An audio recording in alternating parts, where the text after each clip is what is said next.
really interesting process also to teach young people, youth, how to understand how the food grows, how the things happen, really happen. The food doesn't come from the market, the food comes from somewhere, and it can be planted close to your house.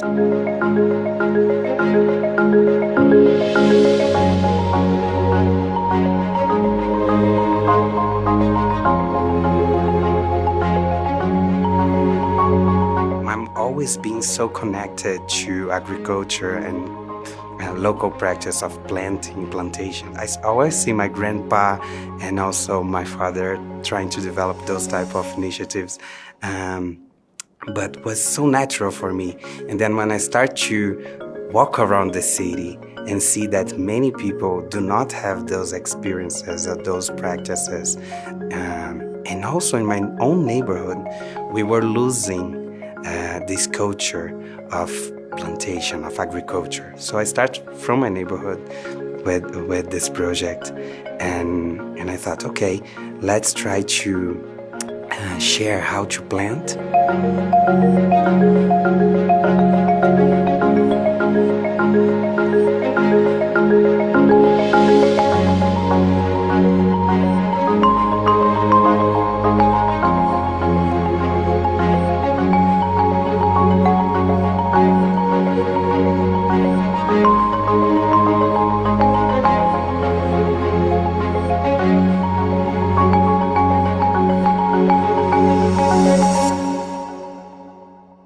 Those keyhole gardens, it's an African methodology of plantation, and it's agriculture intensive, and also that combine composting and plantation.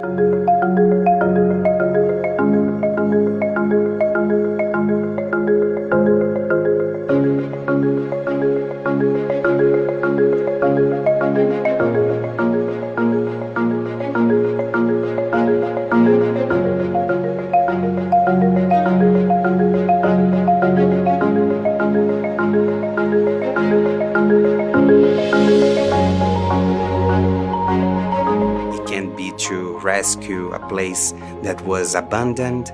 It can be just for fun. It can be for their mind, their health. I think that's important to bring nature close to people, because people start to understand that how connected they are with the nature, and how important it is to protect but also live together.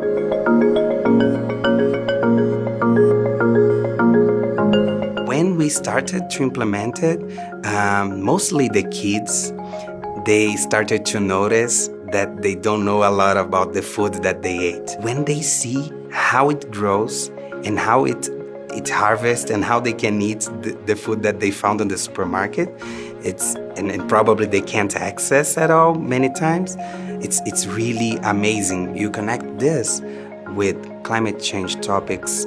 You connect with food insecurity discussion, because you are accessing nutrition food through that. And you can talk about water, you can talk about composting, how you treat your food, your waste food.